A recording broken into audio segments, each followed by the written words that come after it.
Increase होगा, increase हो रहा है। ऑलराइट, ठीक है। तो ये कुछ फॉर्मूले हैं, आप देख लो। इसमें आर का वैल्यू एक बार चेक भी कर लिया करो, अगर मान लो। हाँ, रिकॉर्डिंग ऑन है बेटा, कर दिया रिकॉर्डिंग, अभी करें। सो बताओ, चेक करो, आर का वैल्यू 0 पुट करो। आर का वैल्यू 0 पुट करो तो कहां पर कितना आ रहा है पोटेंशियल? इंक्रीज करेगा। KQ/3/2 है। हाँ, तो 3/2 आर, करेक्ट। तो V at center is 3/2 times V at surface।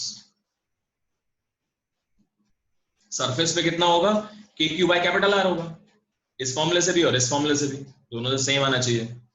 So small are की जगह कैपिटल आर रख के देखो, इसमें भी स्मॉल आर की जगह कैपिटल आर रख के देखो, तो दोनों से सेम ही आ रहा है result, and it is coming out to be KQ/R। तो ऐसे करके लिख देता हूं मैं इसको, एक ही बार में आपको ये पूरा समझ में दिखाई दे जाएगा। V at center is 3/2 at the V at surface। V at surface का वैल्यू है KQ/R and V at center का हो जाएगा 3/2 KQ/R। नाउ इसका ग्राफ, इसके ग्राफ की बात करते हैं। तो बेटा इसका जो ग्राफ रहेगा वो कैसा रहेगा, देखो। अच्छा,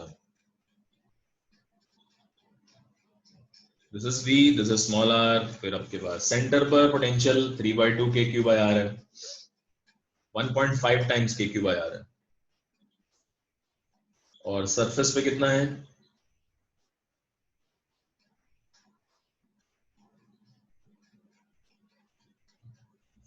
सरफेस पर KQ/R है, तो 3/2 कहीं यहीं ले लो, ये KQ/R हो गया। V at सरफेस ले लो, ये V at सेंटर हो गया, ये R हो गया। आगे जो है ये this will decrease like this, यहां से लेके यहां तक कैसे आएगा, ये कैसे डिक्रीज होगा, कैसा शेप होगा, बोलो। बेंड होगा, मतलब थोड़ा मैं बस ये अभी मान लो मैं आपसे पूछ रहा हूँ, हाइपरबोला होगा, पैराबोला होगा, शेप क्या होगा इसका? ये देखो ध्यान से, रिजल्ट देखो, V किस रेट से चेंज हो रहा है? R², parabolic. तो पैराबोलिक होगा। अब सीधा वाला पैराबोला होगा या उल्टा वाला पैराबोला होगा? उल्टा वाला। ठीक है, इस तरह से आएगा। ठीक है, उल्टा वाला पैराबोला तो कुछ ऐसे ही आएगा।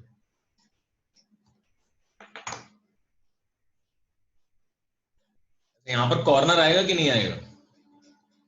Will there be a corner at this point, या फिर ये स्मूथली ऐसे जुड़ेगा आके?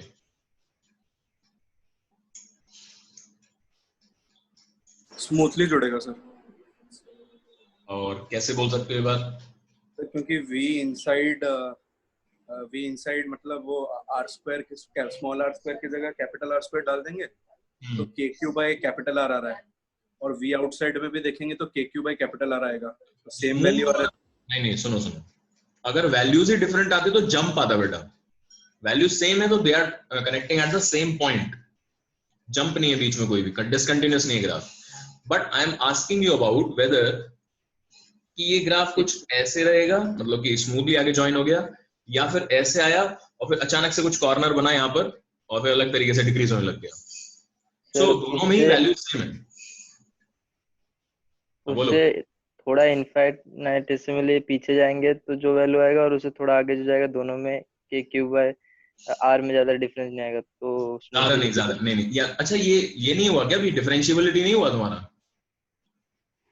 नहीं सर। ओह ठीक है, चलो ठीक है, फिर कोई बात नहीं, वो उसमें सीख जाओगे। वैसे होता क्या है ना, देखो होता है तो ज्यादा टफ नहीं है। देखो यहाँ देखो, जैसे ये कॉर्नर आ रहा है, कॉर्नर का रीजन ये नहीं है कि यहाँ से अलग वैल्यू थी, इधर से अलग वैल्यू थी। ये भी अगर आप पीछे की तरफ ऐसे जाओगे उसी सेम वैल्यू को अप्रोच करेगा, और ये भी सेम वैल्यू को अप्रोच करेगा। सो graph will be continuous, but corner आने का रीजन ये है कि इस पॉइंट से थोड़ा सा इधर स्लोप अलग वैल्यू लिए हुए है, और इधर स्लोप का वैल्यू एकदम डिफरेंट है। कॉर्नर पे हमेशा यही काम होगा, इधर की तरफ अलग स्लोप होगा, इधर की तरफ अलग स्लोप होगा। तो पॉइंट के इधर उधर अगर स्लोप्स डिफरेंट है, देन दैट हैपेंस। और यहां बड़ा आसान है, यहां हम स्लोप जानते हैं।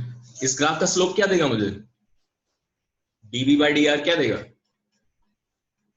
ई देगा, नेगेटिव मान लो उसको, नेगेटिव मैग्नीट्यूड तो देगा ही, मैग्नीट्यूड ऑफ इलेक्ट्रिक फील्ड।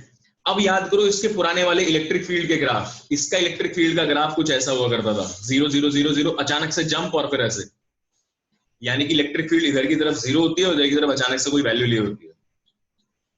और ये हम स्लोप की बात कर रहे हैं, इसके स्लोप है, तो इधर की साइड स्लोप डिफरेंट है, इधर की साइड स्लोप डिफरेंट है, इधर 0 है, इधर कुछ वैल्यू आ जाएगी अचानक से।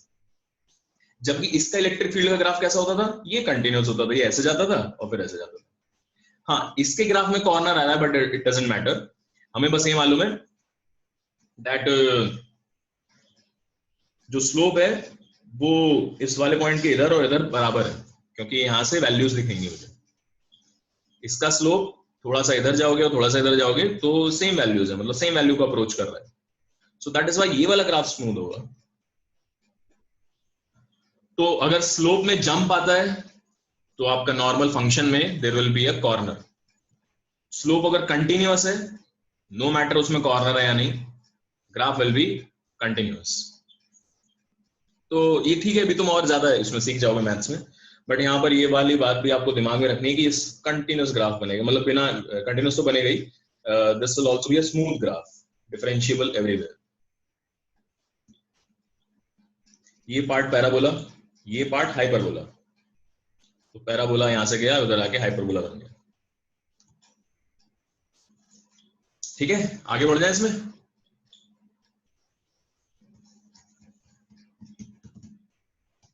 बोलो भाई। हाँ सर। अगर नेगेटिव चार्ज हो तो सारे ग्राफ पलट जाएंगे, है ना। ग्रेविटेशन वाले जो ग्राफ थे याद करो, अगर आपको याद है ग्रेविटेशन वाले जो ग्राफ थे वो सारे पलट के बनते हैं, ऐसे पीछे नीचे से आएगा ऐसे और इधर हो जाएगा ये, और ये वाला भी नीचे से ऐसे आएगा और फिर ऊपर ऐसे हो जाएगा। ओके, उसके बाद बेटा अब क्या सीखा था तुमने, डिस्क का बताओ। चलो मुझे डिस्क का फॉर्मूला क्या आ रहा है। Sigma by 4 2 epsilon not under root of capital R square plus small X square minus X. ठीक है, actually very good. So what I can do is, मैं इसको ना दो तरीके, या तो इंटीग्रेशन से प्रॉपर सॉल्व करो एकदम, कि आप छोटी छोटी रिंग ले लो, रिंग की वजह से आपको मालूम है उन्हें इंटीग्रेट कर लो। दूसरा एक और तरीका, मुझे इसकी इलेक्ट्रिक फील्ड मालूम है ना, electric field is sigma by 2 epsilon not and 1 minus cos theta. cos theta क्या होगा, थीटा भी मुझे लेना होता था ये वाला एंगल, तो ये x है और ये आपका r² प्लस x स्क्वायर है, तो ये हो जाएगा x over r² plus x square under root. This is my electric field at a distance x। अब अगर मैंने क्या काम करा, E dot D R integration कर दो इसका, E dot D R negative equal to dv, sorry v, कितना होगा dv, dv का इंटीग्रेशन। तो इसको यूज करके आप कर सकते हो, यहां पर r की जगह क्या ले लेंगे हम, x ले लेंगे, सिर्फ x डायरेक्शन में मूव कर रहे हैं, तो sigma by 2 epsilon not is common, मतलब कांस्टेंट, और इंटीग्रेशन होगा 1 माइनस r स्क्वायर। ए आवाज बंद करो ये,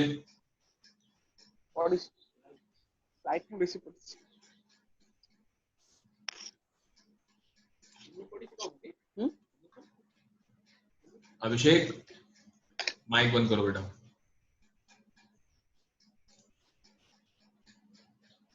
ओके, सो इंटीग्रेट कर लो इसको,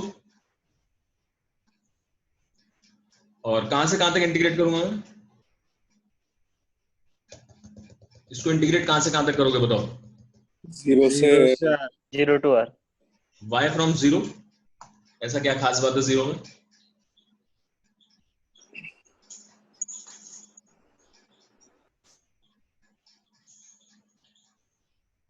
याद करो x क्या है, x ये वाला डिस्टेंस है।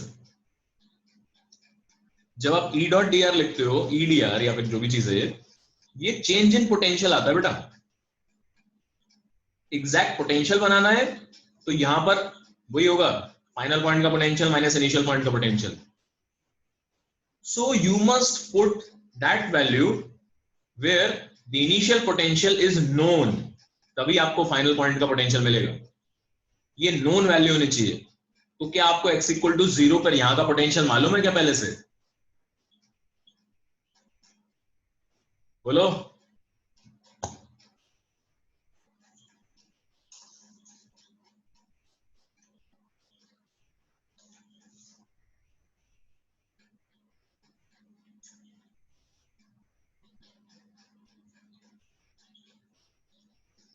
क्या लिमिट्स? बोलिए। क्या हमें यहाँ का पोटेंशियल मालूम है क्या? 0 पर, x इक्वल टू 0 पर सेंटर पे नहीं मालूम है, अभी तो टेस्ट पहली बार ही करा। इन्फिनिट पे ले लेंगे, हाँ, कहाँ से कहाँ तक करें? इन्फिनिट से आर तक लेंगे और फिर वो माइनस भी है तो वो उल्टा हो जाएगा। Yes yes. So from infinity to some, अगर इसको भी जनरल x बोल देता हूं तो ठीक है, मतलब स्मॉल r भी कर सकते हो इफ यू वांट, ठीक है। स्मॉल r ये डिस्टेंस हो जाएगा जहां तक भी आप कर रहे हो। सो इन्फिनिटी पे करोगे तो आपका इनिशियल यहाँ भी इंटीग्रेशन इन्फिनिटी से लेकर स्मॉल r डिस्टेंस तक होगा, तो ये होगा u एट r और ये हो जाएगा u एट इन्फिनिटी। अब ये वाला जो चार्ज डिस्ट्रीब्यूशन है फाइनाइट ही है, मतलब अगर आप इनफाइनाइट डिस्टेंस पे चले जाओगे सो जो भी चार्ज है सभी से आपका डिस्टेंस इनफाइनाइट हो जाएगा। सो नो मैटर व्हाट आपका ये पोटेंशियल 0 होगा। Now you will say that ur will be this, तो इसको इंटीग्रेट कर लो बेटा, dx के साथ है ये, dr की जगह dx आ गया, तो इसका तो x हो जाएगा, इसका इंटीग्रेशन क्या आता है?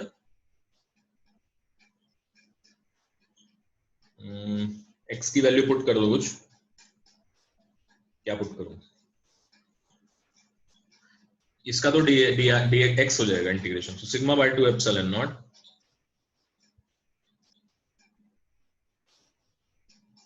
माइनस लगा हुआ है ना, एंड ये माइनस की जगह प्लस हो जाएगा, x over r square plus x square root dx। इसमें एक्स स्क्वायर को ही r square plus x square को ही टी स्क्वायर मान लो। यहाँ मुझे वो भी लगाने की जरूरत नहीं क्योंकि ऊपर x dx रखा हुआ है, तो एक्स स्क्वायर का डेरिवेटिव रखा हुआ है। अगर मैं डिफरेंशिएट करूंगा तो 2x dx बनेगा, तो अपने आप सेट हो जाएगा, मतलब तो ये 2x dx equals 2t dt, put it there, so minus sigma by 2 epsilon naught, sorry,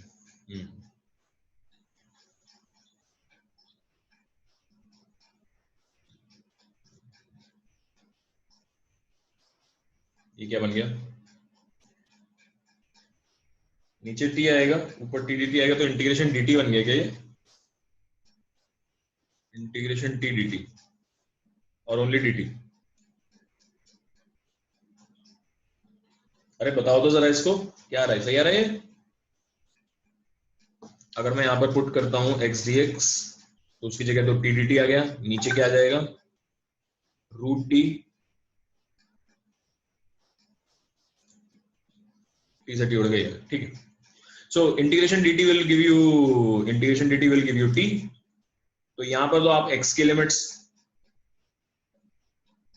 so minus हो हम्म x माइनस इंटीग्रेशन dt होगा, minus x plus integration dt होगा। माइनस x क्या हो गया? सर अपने माइनस कॉमन लिया ना, हाँ, नेगेटिव आ जाएगा। यहाँ माइनस कौन ले लिया? तो एक इनमें से एक नेगेटिव होगा, मतलब पहले 1 माइनस कॉस थीटा था ना, तो अभी कॉस थीटा माइनस अच्छा अच्छा अच्छा,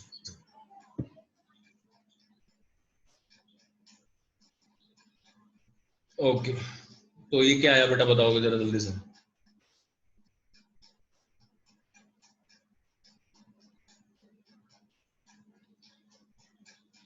t is R square plus x square का अंडर रूट, तो R square plus x square का अंडर रूट, ये माइनस में और इधर x आ गया,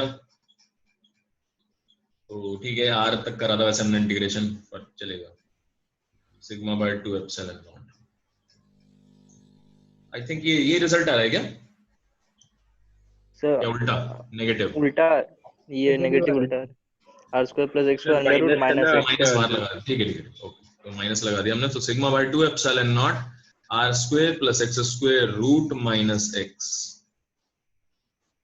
कुछ इस टाइप का रिजल्ट इसमें रहेगा। ओके, उसके बाद और क्या क्या थे एक बार देखो। इनफाइनाइट वायर और इनफाइनाइट शीट। इनफाइनाइट वायर, अच्छा इनफाइनाइट वायर में जो आपका ये वाला फंडा नहीं लगेगा, पोटेंशियल एट इंफिनिटी जीरो नहीं ले सकता मैं, potential at infinity can not be taken to be zero. Why? Electric field है इंफिनिटी में, चेंज कर रहा है। हाँ बिल्कुल, इलेक्ट्रिक फील्ड जो है वो इंफिनिटी पे चेंज कर जाएगा।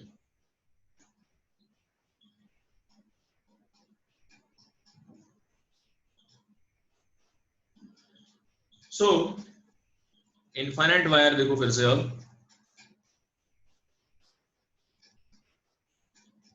इनफाइनाइट वायर में आपका जो फील्ड था, जैसे करेंगे तो आर डिस्टेंस पर यहां पर आपको मान लो कुछ पोटेंशियल निकालने की बात कही, तो पहली बात तो ये आप यहां पर एग्जैक्ट पोटेंशियल डिफाइन नहीं कर पाओगे, उससे पहले ही आपको क्या करना पड़ेगा, कहीं पर एक रेफरेंस पॉइंट लेना पड़ेगा, एक ऐसा पॉइंट जहां का पोटेंशियल आप अपनी मर्जी से जीरो मान के चल रहे हो, एक ऐसा पॉइंट आपको लेना पड़ेगा। और अगर आप मान लीजिए वो काम करते हो तो indirectly you are measuring the difference between two points. So हम यहां पर पोटेंशियल डिफरेंस निकाल सकते हैं, पोटेंशियल नहीं। सो ये मान लीजिए एक डिस्टेंस दिया हुआ है ए, दूसरा आपको दिया हुआ है बी, ये वाला जो पॉइंट है ये एट डिस्टेंस बी है, और यहां से लेकर यहां तक आपका पोटेंशियल डिफरेंस आप निकाल सकते हो। पोटेंशियल डिफरेंस निकालने का तरीका वही रहेगा, ई डॉट डी आर का integration negative will give you DV का इंटीग्रेशन, ये हो जाएगा v at a, v at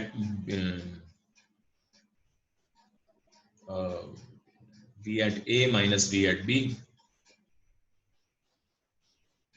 और ये वैल्यू कितनी आ जाएगी बेटा, e कितना है इसमें, e का वैल्यू था 2k lambda by r dr, इसको आप इंटीग्रेट कर देंगे from again from a to b, तो ये ln में कुछ आएगा ln, so your delta v will be equal to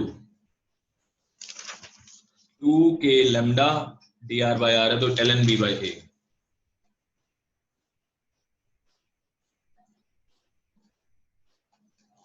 so exact potential आप इसमें डिफाइन नहीं करोगे, you will always say कि डिफरेंस कितना है दो पॉइंट्स के बीच में। देख लो एक बार इसको अच्छे से, ये समझ में आना चाहिए आपको। अच्छा एक चीज और है इसमें, दैट अगर आपने इनमें से किसी एक पॉइंट पर जीरो डिफाइन कर लिया तो दूसरे पॉइंट का पोटेंशियल जो है अपने आप ही ये आ जाएगा, ये वैल्यू आ जाएगी। जैसे आपको बी पर निकालना है तो ए पर आप बोल दो कि ए पर पोटेंशियल मैंने जीरो मान लिया, कहीं पर भी जीरो ले सकते हो आप। अगर ए पर पोटेंशियल आपने जीरो मान लिया तो आपकी वी का वैल्यू जो आ जाएगा वो 2k lambda ln b upon a आ जाएगा।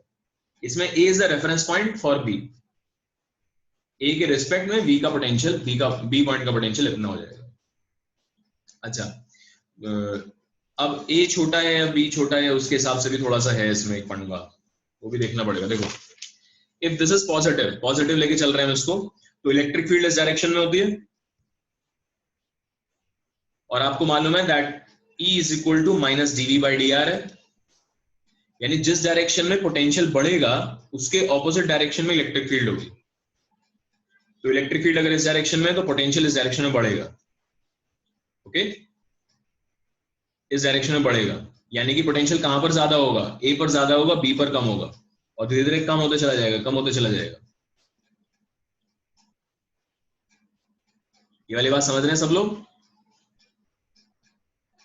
बोलो। Yes sir.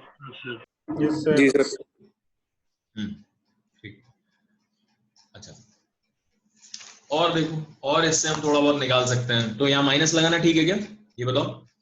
सपोज ए का पोटेंशियल जीरो है, तो आई कैन से कि हमारे पास वायर होगा ये पॉइंट ए ले लिया मैंने, ये वाला पॉइंट बी ले लिया, ये ए डिस्टेंस पर है, बी डिस्टेंस पर है। सो अगर मैं यहाँ का 0 बोलता हूँ तो यहाँ का नेगेटिव आएगा ना पोटेंशियल। हाँ जी सर।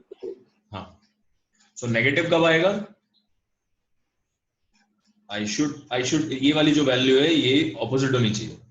तो अब सुन लो ध्यान से, V is the potential of B with respect to A, ठीक है, A पर 0 मानते हुए। This will be equal to 2k lambda ln A upon B। ये इसका करेक्ट रिलेशन है, ये विद साइन भी है, सब कुछ इसमें है, देख लो। हालांकि यहाँ भी हम ना एग्जैक्ट निकाल सकते थे, हमने शायद उसमें बस प्रॉब्लम करी है। ये मैंने यहाँ पर लिमिट्स a to b लगाई ना, तो यहाँ पर a to b लगाऊंगा, तो ये vb माइनस वी आ रहा था एक्चुअली, मैंने उल्टा लिख दिया, तो vb माइनस वी है। तो यहाँ से डायरेक्ट भी आ जाएगा ये रिजल्ट, ऐसा नहीं है कि मुझे अलग से सोचना पड़ेगा। तो ये नेगेटिव ऑफ वो सब था, तो ऑटोमेटिकली ये v is equal to negative of this thing. So a हमारा रेफरेंस है, अगर वहां पर 0 लिया मैंने तो b पर a आ जाएगा अपने आप।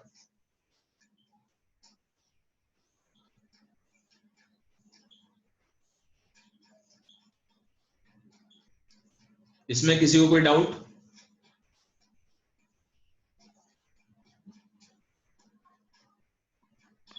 हमको एज्यूम करना पड़ेगा कि ए में पोटेंशियल 0 है।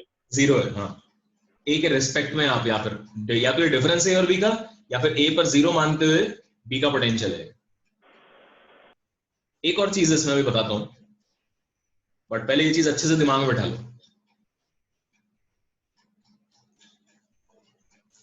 दूसरा क्या है, कई बार आप जो है ना, ये रेफरेंस लेने वाली बात है और कुछ नहीं है। देखो ln a माइनस ln b है। What if I want to give this formula to v कि भाई 2k lambda ln r distance पर कोई भी पॉइंट है तो ln r हो जाए, ये मैं फॉर्मूला चाहता हूं उसको देना। तो मुझे 0 कहां पर लेना पड़ेगा ये बताओ, where is the 0 potential? Sir just मतलब वो जो वायर से जस्ट मतलब थोड़ा वायर के जस्ट आगे No. 0 ले। No, you mean r tending to 0. नहीं सर मतलब जो हाँ r tends to 0 में 0 ले। No. 1 मतलब 1, yes. ln 1 0 होता है ना? हाँ सर मतलब ठीक। कोई बात नहीं, समझो अच्छे से। जब r का वैल्यू 1 है तो ये 0 आ रहा है अपने आप, तो आप ये फॉर्मूला भी यूज कर सकते हो, बट इसमें एक कंडीशन है। इसमें कंडीशन क्या है? That v at r equal to 1 is 0। ये मानते हो आप, ये वाला फॉर्मूला डायरेक्टली यूज कर सकते हो।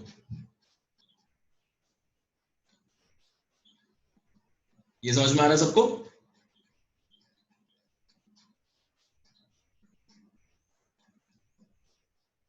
है ना, क्योंकि यहां से देखो ऐसे भाई b हमारा रेफरेंस पॉइंट था, अगर यही वैल्यू 0 हो जाए तो बढ़िया हो जाएगा। अगर आप इसको 0 कर रहे हो तो b को 1 होना पड़ेगा, वही चीज करी हमने यहाँ पर। सो r इक्वल टू 1 पे अपने आप ही 0 हो जाएगा, फॉर्मूला आपका ये बन जाएगा। लेकिन ये किसके रेफरेंस में आया? b के रेफरेंस में, और हमने b क्या ले लिया था? 1। So this is the potential at r with respect to r equal to 1।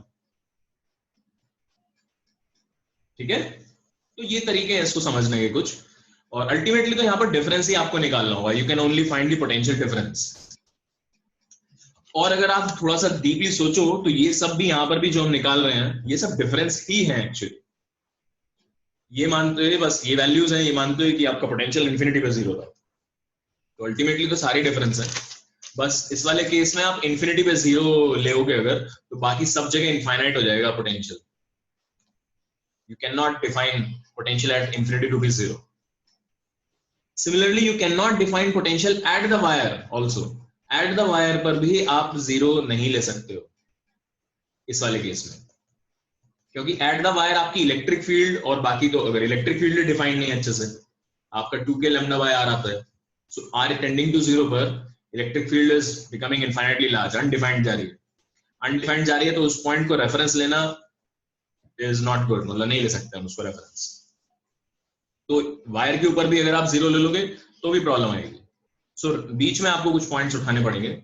सबसे बेस्ट ये रहेगा, सबसे सिंपल आंसर रहेगा ये, r इक्वल टू 1 ले लो, वहां पर 0 मान लो, तो आपका सिंपली ये फॉर्मूला बन जाएगा। अच्छा, याद करो यूनिट्स एंड डायमेंशन। ln का जो आर्गुमेंट होता है, लॉग का जो आर्गुमेंट होता है, दैट शुड बी डायमेंशनलेस। यहाँ तो इसकी मीटर डायमेंशन आ रही है, क्या प्रॉब्लम है इसमें, या फिर कैसे इसको सोचोगे?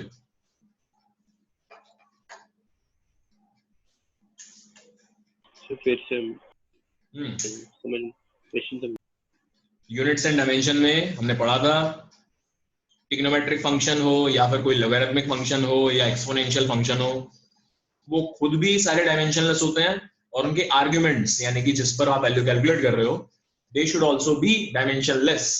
यहाँ कैसे आ गया डायमेंशन? यहाँ पे डिवाइडेड बाय 1 मीटर है ना, तो बाय 1 भी है। गुड, सही है बिल्कुल। ये actually r metre divide by 1 metre, तो r यहाँ पर कोई प्रॉब्लम नहीं रहेगा। चलो अब आ जाओ इनफाइनाइट शीट बहुत जल्दी से। सर हाँ बोलो। सर मतलब जो इलेक्ट्रिक फील्ड जिस डायरेक्शन में मतलब कम रहा है, मतलब हम जा रहे हैं, तो इलेक्ट्रिक फील्ड जिस डायरेक्शन में मूव कर रहे हैं, हाँ इस डायरेक्शन में मूव कर रहा है इलेक्ट्रिक फील्ड। जी सर। हाँ मतलब उस डायरेक्शन में मतलब पोटेंशियल घटेगा, कम होगा। यस यस यस, ये तो हम पॉइंट अभी लिखेंगे भी, डोंट वरी, ये पॉइंट अभी हम आएंगे इस पे भी, ये भी हम लिखेंगे अच्छे से। चलो इनफाइनाइट शीट और देख लो एक बार पहले। इनफाइनाइट शीट के लिए इलेक्ट्रिक फील्ड होती है कांस्टेंट, यानी आपका जो पोटेंशियल हो जाएगा वो सिंपली v इंटू r हो जाएगा। e डॉट डी आर का इंटीग्रेशन करोगे, e constant, e into r हो जाएगा माइनस में, r जो है वो डिस्टेंस है यहाँ से। अब यहाँ पर अगर आपने लिमिट्स लगानी शुरू करी इन्फिनिटी से लेकर और वहां से लेकर इन्फिनिटी पे 0 माना, तो obviously you will get infinite answers. तो यहाँ पर भी जो है हम क्या काम करते हैं, अपनी मर्जी से कोई भी point we can take it as of 0 potential. Finite distance पर ही लेना पड़ेगा आपको, फाइनाइट डिस्टेंस पर ही आपको पोटेंशियल 0 लेना पड़ेगा। तो फिर से अब सोचो, अगर मैं मान लीजिए फॉर्मूला कुछ ऐसा ही चाहता हूं कि सिग्मा इस डायरेक्शन में आप जा रहे हो, इलेक्ट्रिक फील्ड इस डायरेक्शन में, इस डायरेक्शन में जाओगे तो पोटेंशियल कम होगा, potential will keep on decreasing. आपने किसी भी पॉइंट पर अगर 0 माना तो इन्फिनिटी तक जाते जाते the potential will tend to negative infinity, क्योंकि तो कम होता ही चला जाएगा इन्फिनिटी तक कांस्टेंट रेट के साथ, dv by dr कांस्टेंट है। तो अगर किसी भी पॉइंट पर आपने 0 पोटेंशियल लिया तो उसके इस डायरेक्शन में नेगेटिव पोटेंशियल रहेगा और इन्फिनिटी तक माइनस इन्फिनिटी पहुंच जाएगा पोटेंशियल, और इस डायरेक्शन में क्या रहेगा, पॉजिटिव पोटेंशियल। सो यहाँ पर कुछ भी नहीं कर सकते आप, बस किसी भी पॉइंट डिफरेंस लिख सकते हो दो पॉइंट्स के बीच में। सो मान लीजिए एक पॉइंट मैंने उठा लिया एट अ डिस्टेंस a, दूसरा उठा लिया eight a distance b। a will be at higher potential if sigma is positive, so va minus vb will be equal to sigma by 2 epsilon naught into b minus a।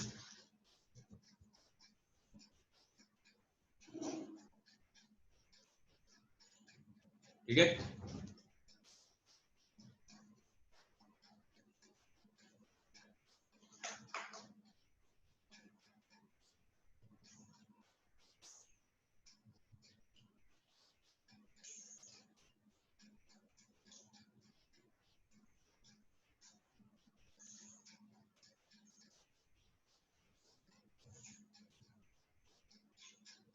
इसमें कोई problem नहीं है किसी को ना?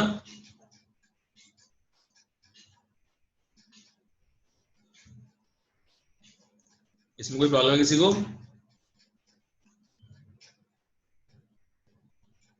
va minus vb equals sigma by 2 epsilon naught b minus a।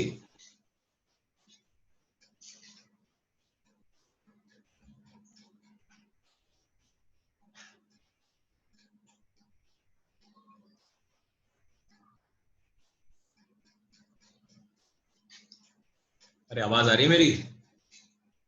हाँ sir. हाँ जी sir. तो आगे बढ़े? हाँ सर। कोई प्रॉब्लम है तो बता दो, अभी पूछ लो किसी चीज में प्रॉब्लम अगर तो, इनफाइनाइट वायर हो गया, इनफाइनाइट प्लेट। अच्छा इनफाइनाइट प्लेट पे एग्जैक्टली अगर आप प्लेट पे चले गए, मैंने बोला प्लेट पे बैठ जाओ जाके, वहां का पोटेंशियल ले सकता हूँ क्या मैं जीरो? यहाँ पे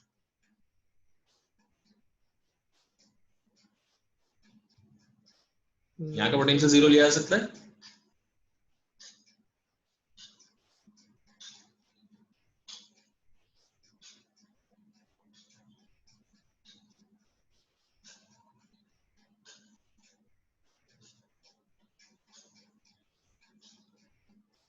चलो ग्राफ देख लो इसका एक बार, कोई बात नहीं, ग्राफ देख लो।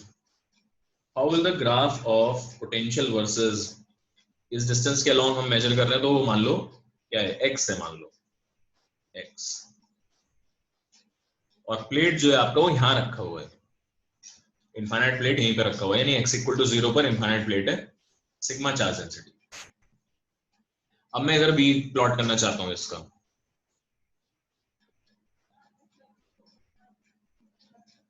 अगर मैंने प्लेट के ऊपर ही जीरो मान लिया पोटेंशियल, ध्यान से समझना है, प्लेट के ऊपर जीरो पोटेंशियल है, तो इस डायरेक्शन में फील्ड ऐसे जा रही होगी और ऑपोजिट डायरेक्शन में फील्ड ऐसे होगी, तो इधर आने पर भी पोटेंशियल कम होगा, इधर जाने पर भी पोटेंशियल कम होगा, तो कैसा ग्राफ बनेगा? ये दिखाई देता है सबको? कांस्टेंट रेट से कम होगा क्योंकि इलेक्ट्रिक फील्ड कांस्टेंट है। बोलो भाई, हाँ सर। है कि नहीं? ऐसा ग्राफ बन जाएगा। यहां पर स्लोप पॉजिटिव है, स्लोप पॉजिटिव यानी dv by dr is positive, तो electric field should be negative because E is equal to minus dv by dr। तो ठीक है यार, इधर की तरफ इलेक्ट्रिक फील्ड नेगेटिव ही है, नेगेटिव डायरेक्शन में तो है, same goes for here also. अच्छा, this is true when you are taking v equal to 0 at the plate।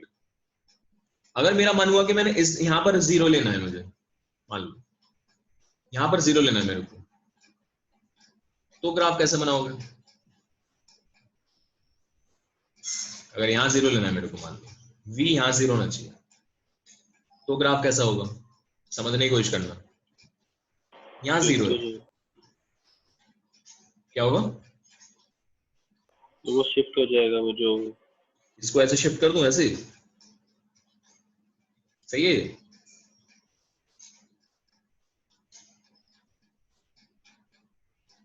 So no, ठीक है, नहीं, वो लेफ्ट साइड में थोड़ा चेंज होगा ना, इधर जाएगा, ये मतलब इधर नहीं जाएगा, मतलब वो उसका लेफ्ट हाफ में कुछ चेंज होगा।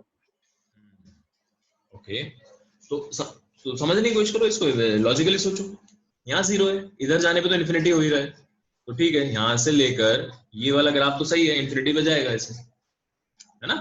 ये वाला पॉइंट ये वाला हो गया, उधर जाने पे इन्फिनिटी जा रहा है, लेकिन जब आप इधर आते हो तो पोटेंशियल ये जीरो है, इधर की तरफ कम होगा, इधर की तरफ बढ़ेगा ना, बिकॉज फील्ड तो अभी भी ऐसे है, तो बढ़ेगा तो मतलब पॉजिटिव होगा, इस यहां से लेकर यहां तक पॉजिटिव हो जाएगा। सो graph will look something like this. फिर क्या होगा इधर जाने पर?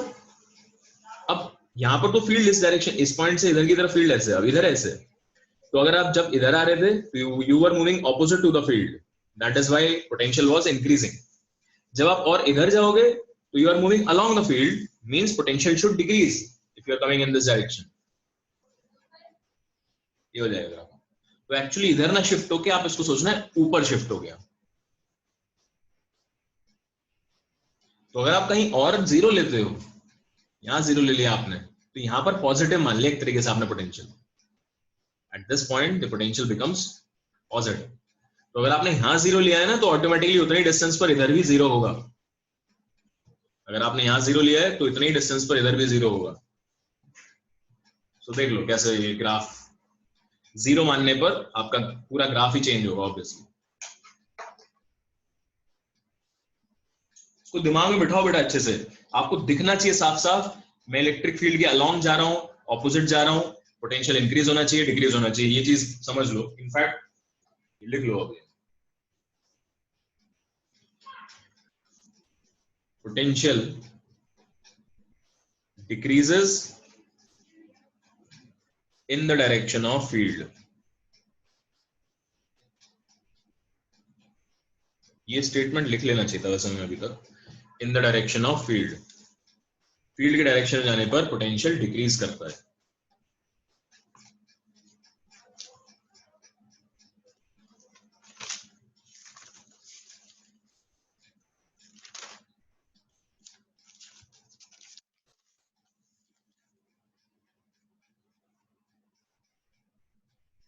ये वाली चीज हम पढ़ चुके हैं ना। यहीं पे कहीं लिख लो, यहाँ जहाँ पे ये लिखा था ना हमने, वहीं लिख लो। ये माइनस ये रिप्रेजेंट करता है if you are moving along the electric field your electrostatic potential will decrease.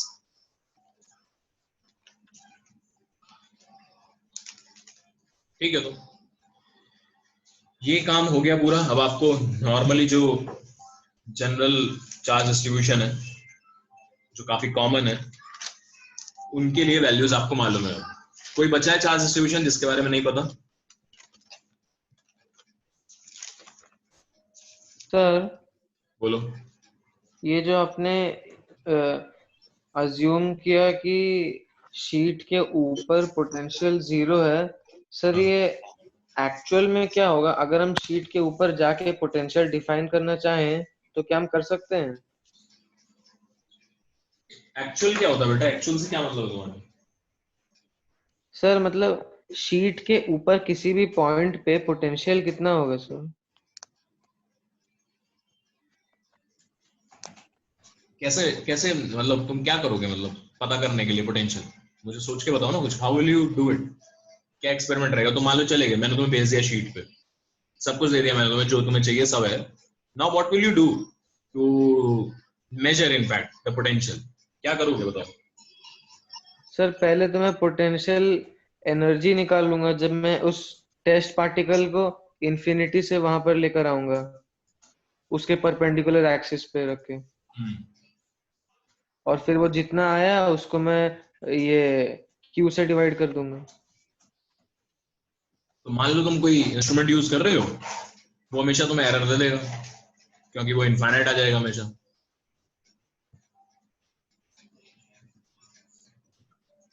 समझ रहे हो ये बात? हाँ इनफिनिटी से लेके आ गए उसको यहाँ तक, that value mathematically that value will be infinite. तो आपका इंस्ट्रूमेंट, अगर आप इंस्ट्रूमेंट लेके ही मान लो करते हो उसके साथ, तो वो एरर दे देगा। उसके लिए कुछ बहुत बड़ी बात नहीं है। तो बात ये है बेटा, ये सब चीजें अब तुम इसको ऐसे सोच रहे हो कि यार एक्चुअल में क्या होगा। एक्चुअल में तो कुछ है ही नहीं ना। हमने इन्फिनिटी पे 0 माना था, इसलिए जस्ट हमें फॉर्मूले में ले जा रहे थे कि हाँ चलो ये फॉर्मूला आ गया, वो फॉर्मूला आ गया, बट उसके लिए हमें इन्फिनिटी पे 0 मानना पड़ा पहले, तभी तो आया ये फॉर्मूला। तो आप कहीं भी 0 मान सकते हो, क्योंकि पोटेंशियल का हमें काम क्या होता है एक्चुअली, ये बताओ। चलो हम ये जो पोटेंशियल पढ़ रहे हैं इसका मेन काम क्या होता है? इनफैक्ट एनर्जी का ही मेन काम क्या होता है? This provides you an alternate way to solve a question in easy, और कुछ सेंसेस में वो इजी होता है मेथड। और वो मेथड, वो वे क्या है? वो वे हमारा वर्क एनर्जी थ्योरम का, जिसमें पोटेंशियल एनर्जी भी एक तरीके का वर्क है। और वो वैल्यू कितना होता है वर्क का, वही वर्क का वैल्यू हमें चाहिए। And that work is defined not by the actual value of potential of a point, वो डिफाइन होता है डिफरेंस से हमेशा। तो हमें इससे फर्क नहीं पड़ता है कि यहां पर वैल्यू कितनी ली, वहां पर वैल्यू कितनी ली, हमें हमेशा डिफरेंस चाहिए। डिफरेंस हैज सम सिग्निफिकेंस, उसकी एक्चुअल वैल्यू क्या है इस पॉइंट पर, उसका कोई सिग्निफिकेंस नहीं है। हमेशा डिफरेंस मैटर करता है इसमें। ठीक है सर।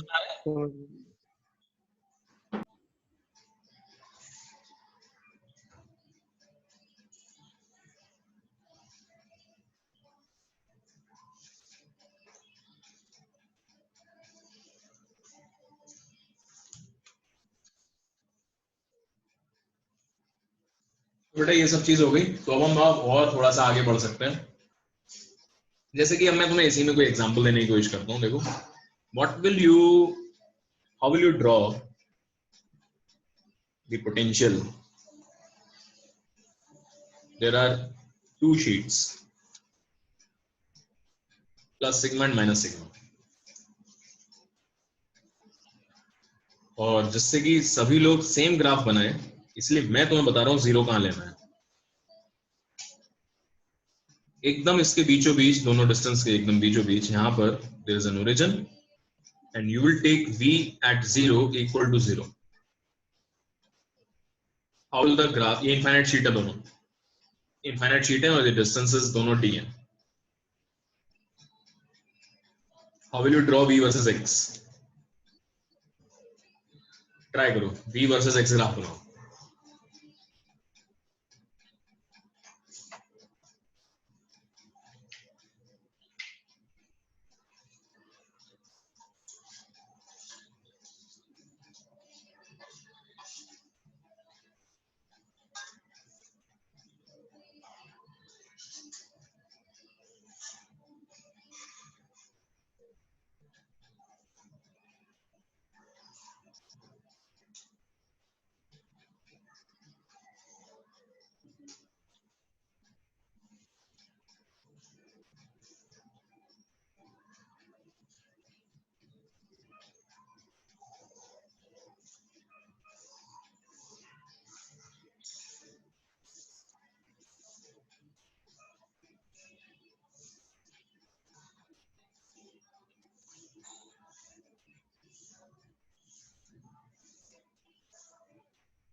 ओके, तो कैसा आया रिजल्ट? सर अंदर तो 0 होगा दोनों के बीच में, पोटेंशियल। सर राइट साइड में पहले डिक्रीज करेगा कुछ, फिर इंक्रीज करेगा, और लेफ्ट साइड में पहले इंक्रीज कर देगा फिर डिक्रीज। ठीक, चलो ऐसा मान लो कुछ भी आपको करना है, पहले फील्ड का वैल्यू लिख लिया करो। सो अगर आपको पुराना याद हो तो बहुत आराम से फटाफट आप ये काम कर सकते हो। टेल मी, यहाँ फील्ड 0, यहाँ फील्ड 0, बीच में सिग्मा बाय एप्सिलॉन नॉट। क्या ये वैल्यू याद है फील्ड्स की? हाँ सर। और डायरेक्शन भी क्लियर है, इस डायरेक्शन में होगा। हाँ सर। ओके, अब 0 मैंने फील्ड कहाँ पर लिया है, सॉरी फील्ड नहीं, तो पोटेंशियल 0 कहाँ पर लिया है? यहाँ, ठीक है, यहाँ 0 लिया।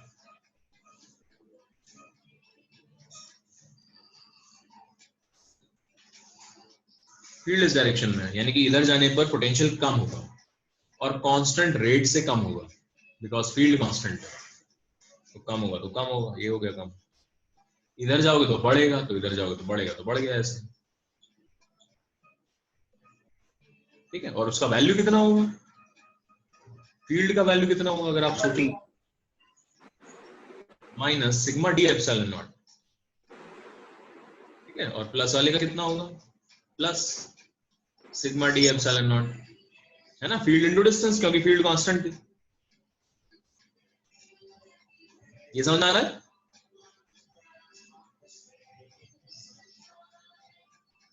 यहां तो कोई डाउट है किसी को? नहीं सर। बस उसके बाद फील्ड 0 हो गई तो पोटेंशियल कांस्टेंट हो जाएगा।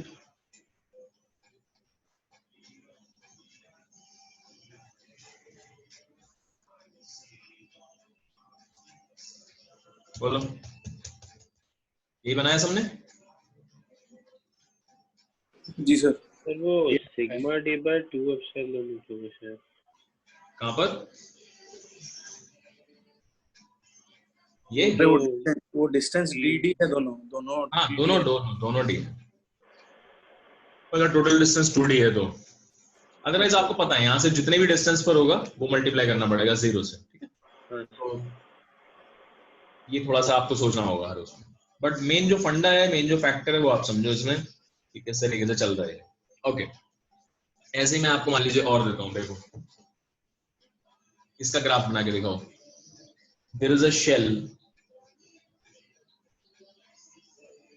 ऑफ रेडियस r1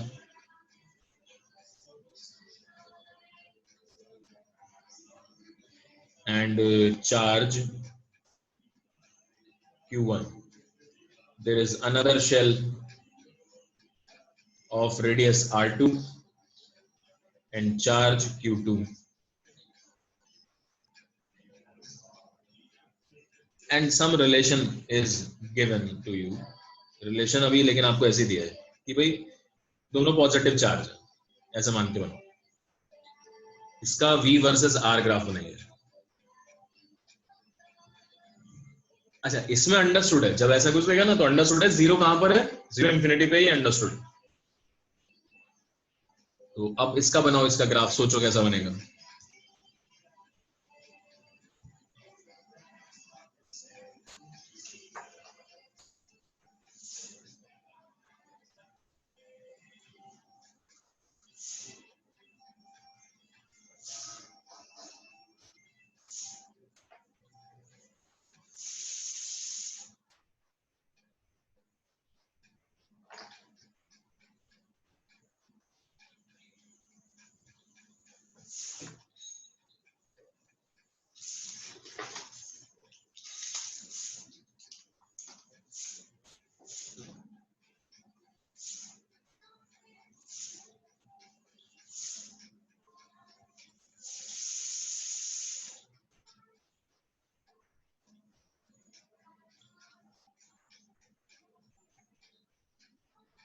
ओके देखो, सपोज मैंने इसको 3 अलग अलग रीजन्स में डिवाइड कर लिया, सबसे अंदर वाला फिर ये फिर ये। अच्छा, दोनों शेल्स हैं, ठीक है, these are shell. So thin shell अंदर अगर आप देखो तो आप इस शेल के भी अंदर हो, इस वाले शेल के भी अंदर हो, तो ऑब्वियसली दोनों की वजह से जो पोटेंशियल रहेगा वो कांस्टेंट रहेगा। सो V1 will be a constant and its value will be K Q1 by R1 plus Q2 by R2। बोलो भाई,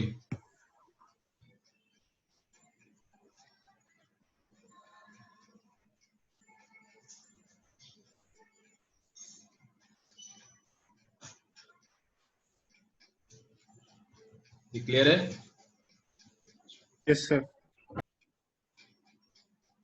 R1 R2 V2 आप इस वाली शेल के बाहर आ गए हो, दैट मीन्स इसकी वजह से जो पोटेंशियल होगा वो वेरिएबल होगा, चेंज होना शुरू हो जाएगा। लेकिन इसके अंदर हो तो इसकी वजह से जो पोटेंशियल वो सेम रहेगा। सो आई विल राइट कि Q1 बाय वेरिएबल वाला R यानी कि सेंटर से डिस्टेंस है ये, plus Q2 bye constant R R2, क्योंकि बाहर वाले को तो भी अंदर हो।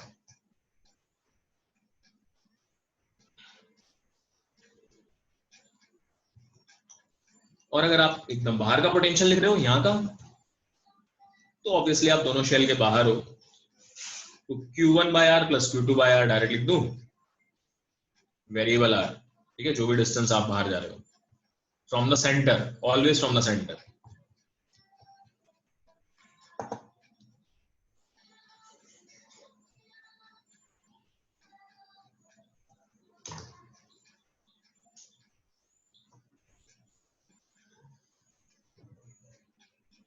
सो ये R1 R2 पॉइंट्स हो गए। 0 से लेकर R1 तक कांस्टेंट वैल्यू रहेगी कुछ,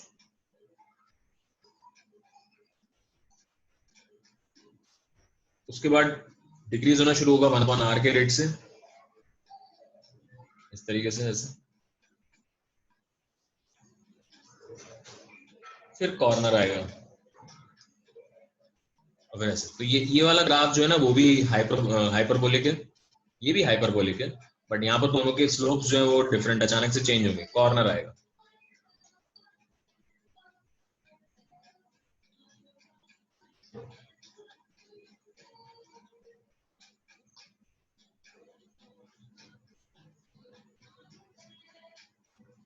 समझ आया या नहीं?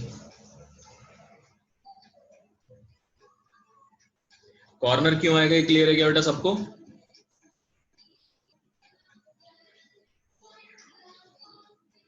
बोलो। जी सर। हाँ बोल दो क्यों आएगा कॉर्नर। स्लोप डिफरेंट है, समझाया था। हाँ, क्यों डिफरेंट है स्लोप। डिफरेंशिएट कर दीजिए, d1 dv by dr, dv2 by dr, dv3 by dr, अलग अलग आएंगे। अरे डिफरेंशिएट करके क्यों सोच रहे हो, डायरेक्ट इलेक्ट्रिक फील्ड के पॉइंट ऑफ व्यू सोचो ना। इलेक्ट्रिक फील्ड अलग है। हाँ D by D are electric field है, तो यहाँ का और यहाँ का इलेक्ट्रिक फील्ड अचानक से चेंज आ रहा है। यहाँ जीरो थी, आप दोनों के अंदर हो तो जीरो, यहाँ पर कुछ एक वैल्यू आ जाएगी फिक्स, फाइनाइट वैल्यू तुरंत से। फिर इस वाले पॉइंट और इस वाले पॉइंट में जाओगे तो फिर से अचानक से इसको क्रॉस करते ही अचानक से चेंज आएगा। मैंने ये भी बताया आपको, कोई भी सरफेस क्रॉस करते हो जब आप, there is always a sudden change in the electric field, जिसका magnitude, change in electric field का magnitude is always sigma by epsilon naught, बताया गया आपको। तो अगर इलेक्ट्रिक फील्ड अचानक से चेंज होती है सरफेस क्रॉस करने पर, तो उसका जो यानी कि v का जो स्लोप है वो अचानक से चेंज होगा, that is why there will be a corner. Okay, तो ये सब क्वेश्चंस है बेटा। और देखो, मान लो मैंने आपसे बोला कि फाइंड पोटेंशियल डिफरेंस, ठीक है। अब अगर आपको पोटेंशियल मालूम है तो पोटेंशियल डिफरेंस भी कोई बहुत बड़ी बात नहीं है। Can you tell me the definition of potential difference. Potential difference का डेफिनेशन कैसे सोचोगे। सो पोटेंशियल से आएगा, पोटेंशियल का डेफिनेशन था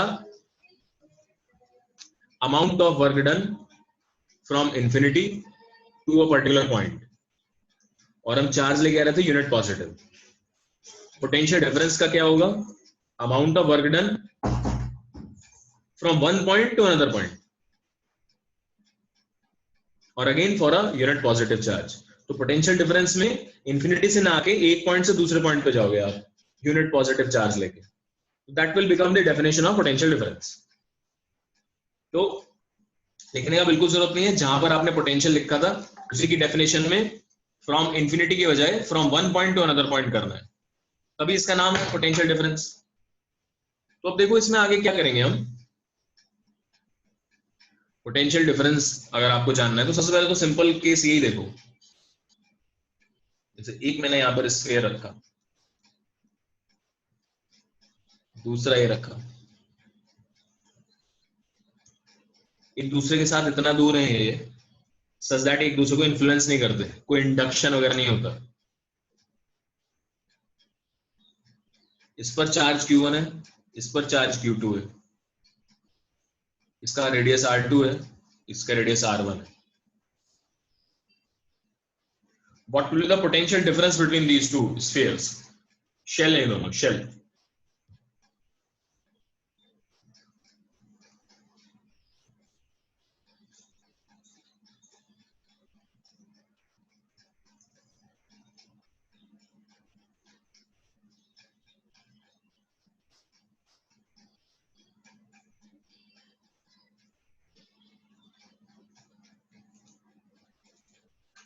Tell me the potential difference between these two spheres. KQ2 by R2 minus KQ1 by R1 का mod. सही है। अच्छा मॉड क्यों बोला सर पता नहीं ना, Q2 R2 और या Q1 R1 में क्या। चलो ठीक है, चलेगा, सही है, ओके।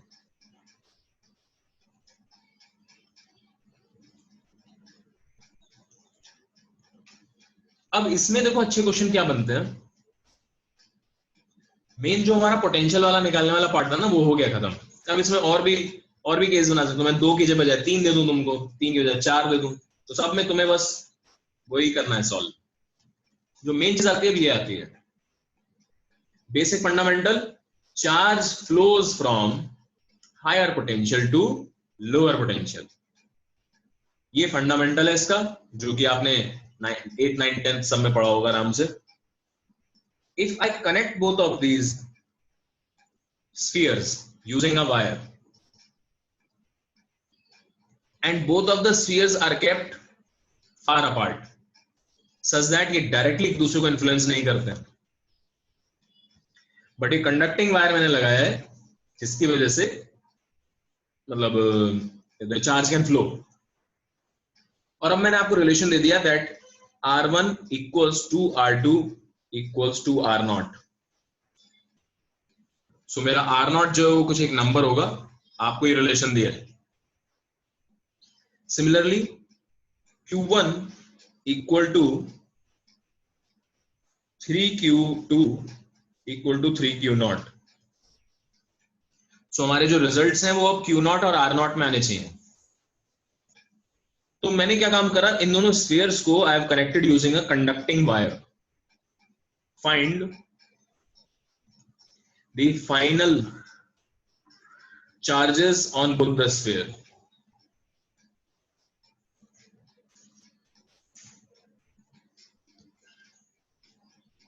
जब मैं कनेक्ट करूंगा तो चार्ज फ्लो होगा, तो चार्ज रीडिस्ट्रीब्यूट होगा एक तरीके से. You have to tell me finally जब ये सब कुछ रुक जाएगा, फ्लो होना बंद हो जाएगा, तो दोनों पर चार्ज कितना कितना आएगा.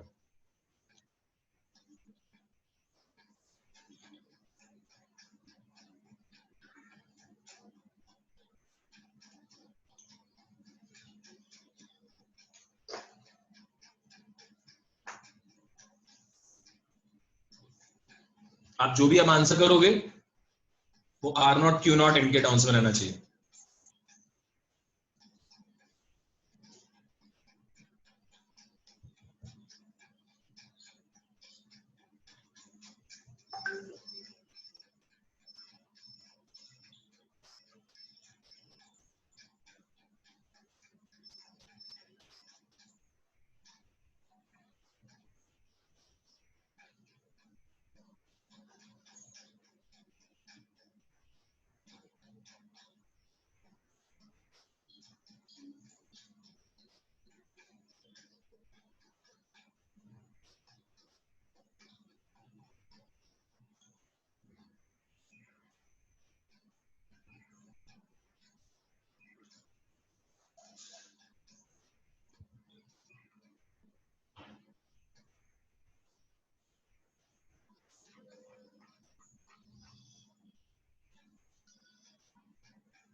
सर छोटे वाले का होगा 4/3Q0 और बड़े वाले का होगा 8/3Q0.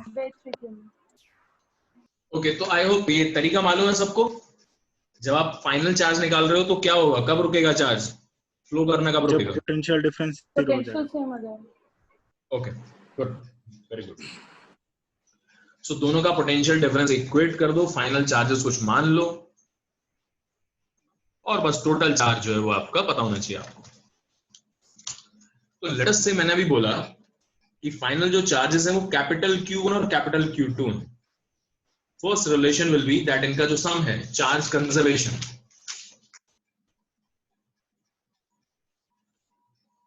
चार्ज कंजर्वेशन के हिसाब से initial charge small Q1 plus Q2 था तो वही रहेगा. तो Q1 का वैल्यू है 3Q0 और Q2 का वैल्यू है Q0. तो टोटल चार्ज कितना हो गया,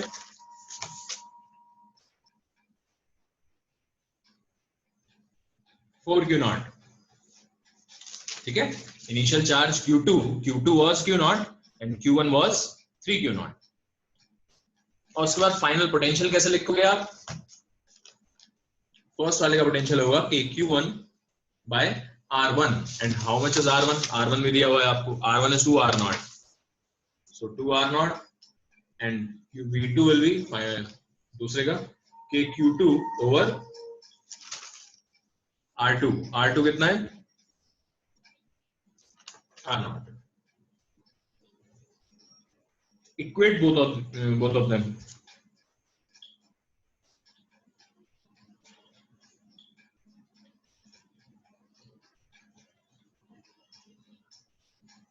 सब गायब हो गए ना, K गायब हो गया, R0 गायब हो गया.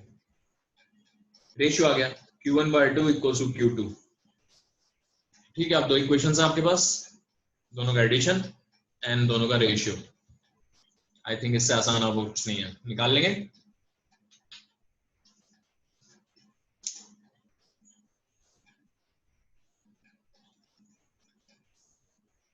अनीश क्लियर है? Yes sir.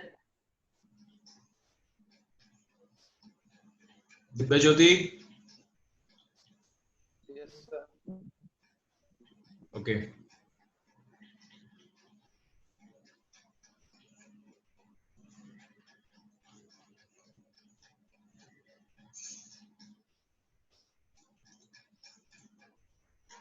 ऑलराइट, और देखो व्हाट इफ, एक और क्वेश्चन करते हैं, देखो व्हाट इफ मेरे पास एक छोटा स्फीयर है, this is a conducting sphere,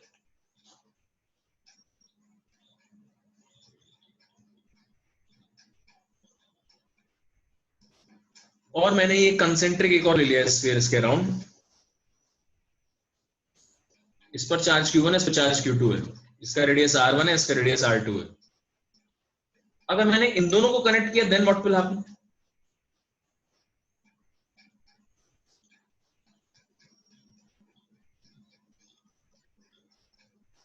तो कनेक्ट करने से पहले आप लोग पहले मुझे क्या बताओगे? फाइंड पोटेंशियल ऑफ और on smaller sphere and larger sphere. सबसे पहले तो आप मुझे अभी कनेक्ट नहीं करना, मान लो no connection is there, simply ऐसे रखा हुआ है, मेरे को दोनों के पोटेंशियल बताइए आप, स्मॉलर पे कितना, लार्जर पे कितना, ट्राई करो उसको।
So V at 1, स्मॉलर वाला जो है,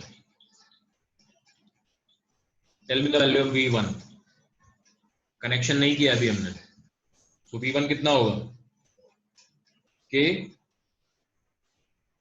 Q1 by R1, इसका खुद की वजह से, प्लस इस ये वाला भी पोटेंशियल बनाएगा यहाँ पर, तो ये वाला जब पोटेंशियल बनाएगा तो कितना बनाएगा? प्लस K Q2 by, बोलो, R2 R2 minus R1। अबे R2 यस R2। भाई ये वाला जो स्फीयर इसके अंदर है ना, तो इसकी वजह से अंदर हर जगह पोटेंशियल कितना? K Q2 by R2, ठीक है? तो अंदर पोटेंशियल ये रहेगा। What will be the value of potential outside वाले स्फीयर पे? तो सबसे पहले इन वाले, इस वाले छोटे वाले स्फीयर की वजह से बाहर यहां पर पोटेंशियल कितना होगा? तो चार्ज तो लूंगा मैं छोटे वाले का ही, लेकिन डिस्टेंस कितना है सेंटर से? R2। So K Q1 by R2 होगा छोटे वाले की वजह से बाहर, potential on the outer surface due to this smaller sphere, plus इसका खुद अपनी वजह से भी होगा, खुद चार्ज रखा हुआ तो उसकी वजह से भी पोटेंशियल होगा इसका ही। सो K Q2 by R2।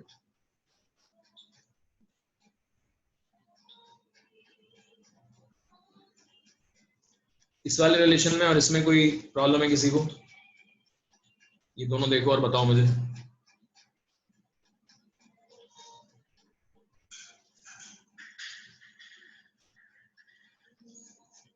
Now what will be delta V?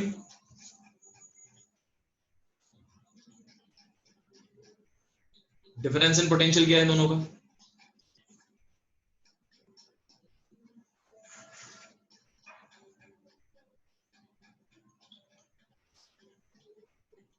बोलो क्या डिफरेंस है पोटेंशियल में?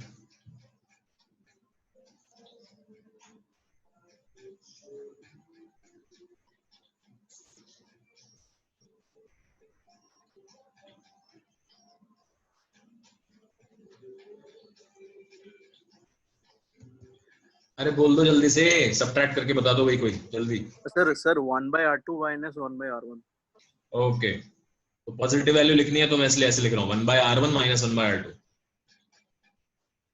है ना।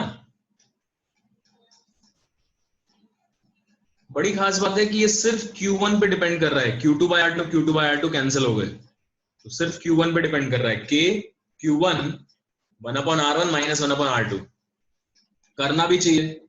अगर आप इसको ये हिसाब से सोचो कि इन दोनों के बीच का पोटेंशियल डिफरेंस निकालना है मुझे, तो आपने लिखा dV is equal to E dot dr negative, और डिफरेंस निकालेंगे तो इसी को इंटीग्रेट करोगे। तो यहां से लेकर यहां तक, यानी कि इन ये बीच वाले पॉइंट्स में, यहां पर इलेक्ट्रिक फील्ड कौन सी यूज करेंगे हम, मतलब कौन सी, जो भी नेट इलेक्ट्रिक फील्ड कितनी होगी। So net electric field will be only due to Q1। Q2 की वजह से कोई फील्ड बनती नहीं है यहाँ पर। तो पोटेंशियल डिफरेंस इन दोनों के बीच में, या फिर यहां अंदर की फील्ड, ये दोनों ही बातें सेम Q1 पर ही डिपेंड करेंगी, Q2 से इंडिपेंडेंट हो जाएंगी।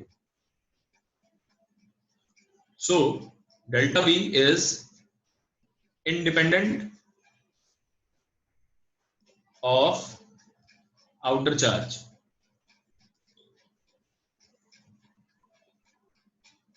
क्योंकि अंदर वो कोई फील्ड नहीं बना रहा है, इसलिए इंडिपेंडेंट है।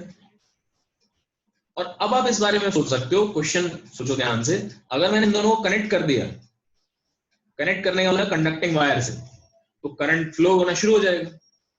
करंट फ्लो होना शुरू हो जाएगा, तब तक फ्लो होता रहेगा जब तक दोनों का पोटेंशियल डिफरेंस जीरो ना हो जाए, पोटेंशियल डिफरेंस जीरो ना हो जाए।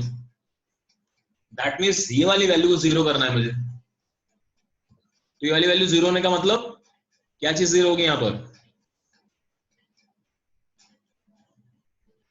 इनमें से कौन सी वैल्यू वेरिएबल है, कौन सी वैल्यू चेंज हो सकती है?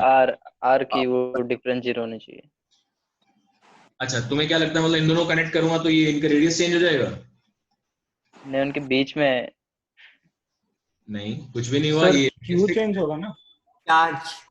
यस, चार्ज कम, यस, चार्ज ही चेंज हो सकता है। Q1 इसको जीरो करना है, अगर मैंने कनेक्ट कर दिया, इसको जीरो करना है, तो कौन चेंज होगा? Q1 चेंज होगा, Q1 विल बिकम जीरो। यानी कि जब भी आप कनेक्ट कर दो इन दोनों को, ये वाले चार्ज को जीरो होना पड़ेगा, सारा का सारा चार्ज बाहर आ जाएगा।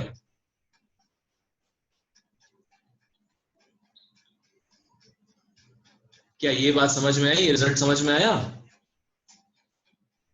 Yes sir. All of the charge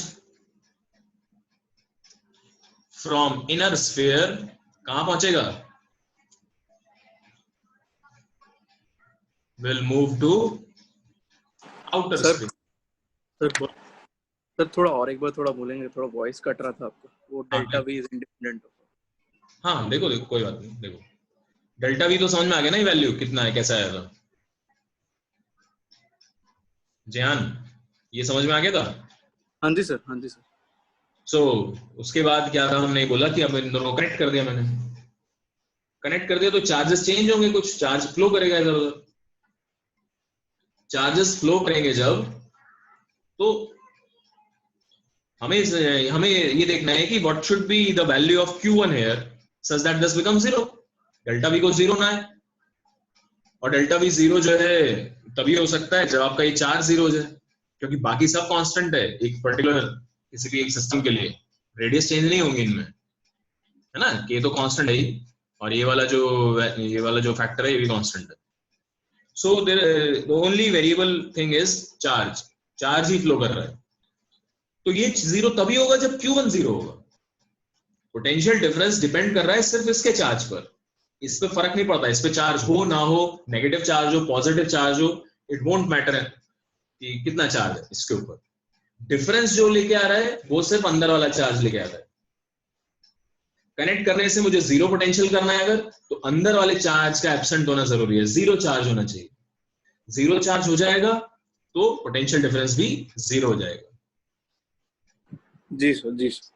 तो सोच के देखो, पोटेंशियल अपने आप ही जीरो हो जाएगा यार, अगर इसको कोई चार्ज नहीं है तो इसका पोटेंशियल भी इसी के चार्ज पे डिपेंड करेगा। मान लो कुछ है चार्ज इस पे Q2, तो इसका पोटेंशियल जो होगा वो भी K Q2 by R2 होगा, और इसके अंदर जो भी पॉइंट्स है सब में सेम पोटेंशियल होगा। यहाँ पे चार्ज जीरो है, इस पे जीरो चार्ज है, नो चार्ज, तो ये अपने अंदर भी सेम पोटेंशियल बनाएगा, तो ऑटोमेटिकली क्या होगा, ये वाला पॉइंट सेम पोटेंशियल पे हो जाएगा। सो जीरो पोटेंशियल डिफरेंस तभी हो सकता है जब there is no charge on the inner sphere. यहाँ कोई चार्ज नहीं होना चाहिए। Important result. तो मतलब फाइनल चार्ज डिस्ट्रीब्यूशन अंदर वाला 0, बाहर वाला Q2 plus Q1। Yes, final charge distribution यहाँ पर Q1 plus Q2 हो जाएगा पूरा, और यहाँ 0 हो जाएगा टोटल।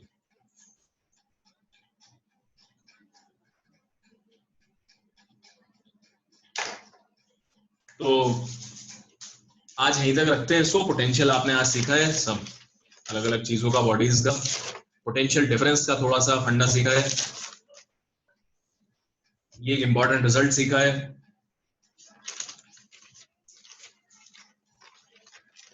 एक दो देखो और क्वेश्चन है जो पुराने फंडों के साथ मिलके बनते हैं, वो आप नेक्स्ट क्लास में करके लाना और फिर हम उन्हें डिस्कस करेंगे। आज आपको एक असाइनमेंट भी दूंगा मैं पोटेंशियल से रिलेटेड, वो भी करना। क्वेश्चन देखो, इलेक्ट्रिक फील्ड का क्वेश्चन है। रिंग, चार्ज है Q, रेडियस है R, इसी की एक्सिस के अलोंग इनफाइनाइट वायर, एक्सिस के along infinite wire lambda charge per unit length, है ना, काफी स्टैंडर्ड क्वेश्चन है।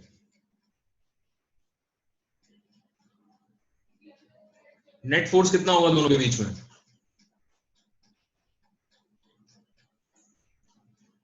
बोलो जल्दी बोलो, सिंपल है।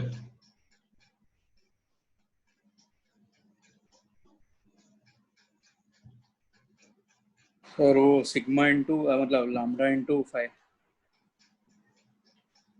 रिंग है बेटे, सरफेस नहीं है, ध्यान दो, सरफेस पे लगता है वो 5 वाला।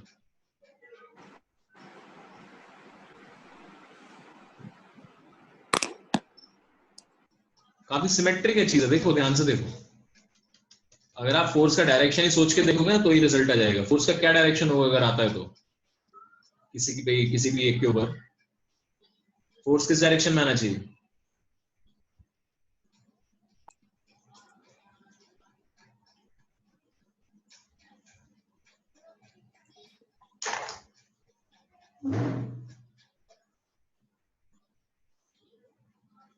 दुर्गा बोलो जल्दी। Sir 2k lambda by r into q। किस डायरेक्शन में आएगा ये? फोर्स का डायरेक्शन बताओ मुझे, किस डायरेक्शन में आएगा? रिंग पर बाहर की तरफ। बाहर की तरफ मतलब कि चारों तरफ से ऐसे बाहर बाहर बाहर बाहर यूं? हाँ। तो जीरो नहीं होगा फिर? सर ऊपर नीचे। बेटा ये एक्सिस के अलोंग रखा है, ये वायर है, इसके अराउंड रिंग है ऐसे, तो नेट फोर्स क्या है, क्या वैल्यू होगी नेट फोर्स की? 0। यस, इतना सिमेट्रिक सिस्टम दिया है तुमने।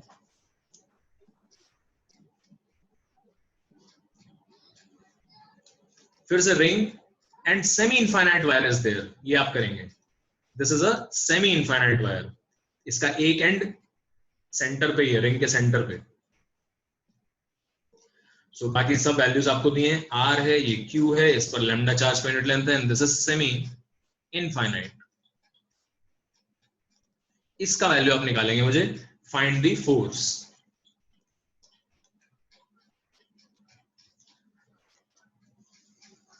और देखो अगेन रिंग, चार्ज Q दिया हुआ है, radius R, charge Q, radius R। Next question में क्या किया है आपने?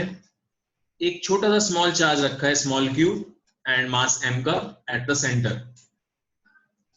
find the time period of small oscillations of charge Q.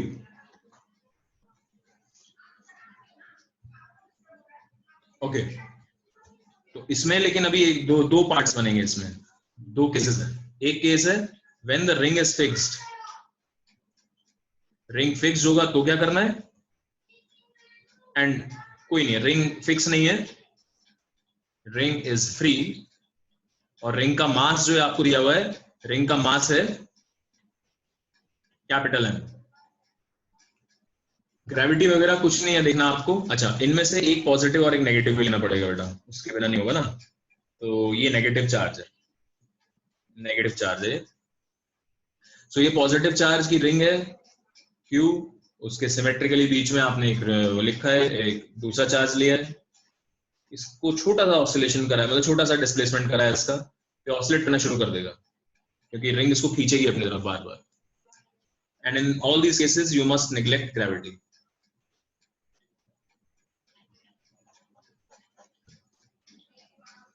ये कुछ क्वेश्चंस हैं, ये कर लो, सोचना इनके बारे में, और आपको एक असाइनमेंट में दे दूंगा अभी ग्रुप पे। ओके, आज की सभा यही समाप्त करते हैं। नेक्स्ट क्लास में आओगे तो नेक्स्ट क्लास में क्वेश्चंस करके लेके आना, और फिर हम आगे बढ़ेंगे। सेकंड बिट समझ में नहीं आया। क्या चीज बेटा? वो सेकंड बिट, वो जो क्वेश्चन का सेकंड बिट। अच्छा, एक में तो पहले वाले में रिंग फिक्स्ड है, दूसरे वाले में फिक्स नहीं है, नॉट फिक्स्ड। अच्छा, मतलब वो भी, अच्छा हाँ समझ गया। वो भी ऑसिलेट, करेक्ट, वो भी ऑसिलेट करेगी, पूरा सिस्टम ऑसिलेट करेगा, दोनों चीजें। सर मतलब पोटेंशियल का जो असाइनमेंट देंगे वो कल तक करना है? बता दूंगा मैं, बता दूंगा, पहले एक बार असाइनमेंट देख लो मैं, उसके बाद बता दूंगा कितना टाइम है। ओके ठीक है, तो अभी नेक्स्ट क्लास और है एक और, तो फटाफट बंद करते हैं अभी। Bye bye everyone. Bye sir. Bye sir.